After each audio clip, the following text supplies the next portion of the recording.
Manusia dari janin hingga menuju dewasa melewati fase perkembangan yang sangat unik, yang satu sama lain tidak sama dalam pencapaian perkembangannya. Perkembangan yang terjadi yakni motorik, kognitif, bahasa, dan sosio-emosional setiap individu akan berkembang sesuai dengan pengaruh yang didapat, baik itu secara internal maupun eksternal.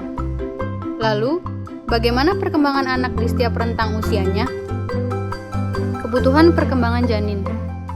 Kesiapan fisik calon ayah dan ibu sebagai modal proses konsepsi yang lancar dan kehamilan yang sehat. Selain itu, gizi juga memegang peranan penting sebelum konsepsi dan selama kehamilan. Kebutuhan perkembangan anak dari lahir sampai dengan 12 bulan. Masa bayi merupakan masa penting bagi perkembangan menuju ke masa perkembangan selanjutnya. Sehingga perhatian, perawatan, pendidikan, dan stimulasi yang sesuai dengan tahapan umurnya serta kematangan sangat penting diberikan pada bayi. Kebutuhan perkembangan usia 1-2 tahun. Pada masa ini, anak mulai belajar menyesuaikan diri dengan lingkungannya dan melakukan tugas-tugas perkembangan.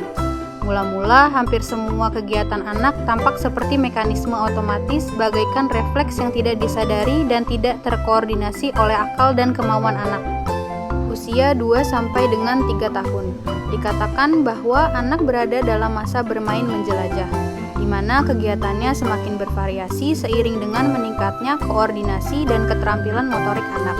Kegiatan mengamati dan meneliti benda tidak hanya seputar di dalam rumah saja, tetapi sudah keluar lingkungan rumahnya.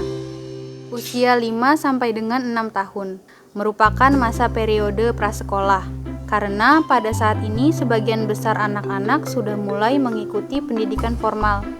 Inilah masa penting untuk mengembangkan semua kemampuan fisiknya agar ia sukses menghadapi tantangan di jenjang sekolah dasar.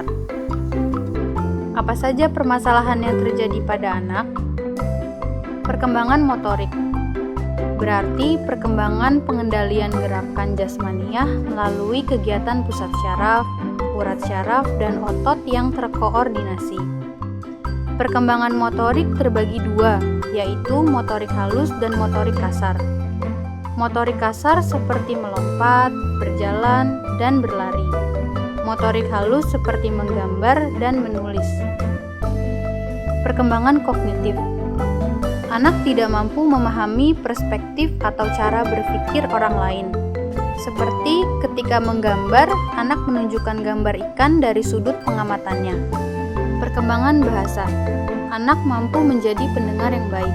Percakapan yang dilakukan telah menyangkut berbagai komentar terhadap apa yang dilakukan oleh dirinya sendiri dan orang lain, serta apa yang dilihatnya.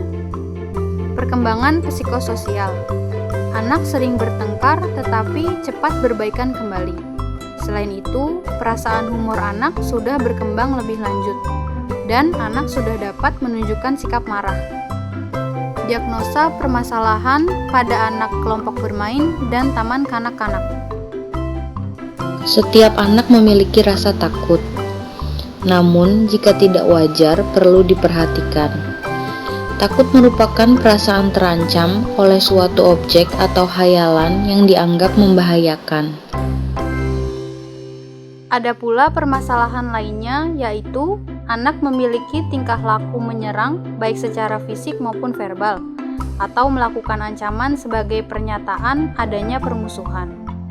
Perilaku tersebut cenderung melukai anak lain, seperti menggigit, mencakar, atau memukul. Pemalu adalah reaksi emosional yang tidak menyenangkan, yang timbul pada seseorang. Akibatnya, adanya penilaian negatif terhadap dirinya. Sekian video kali ini. Sampai berjumpa di video lainnya.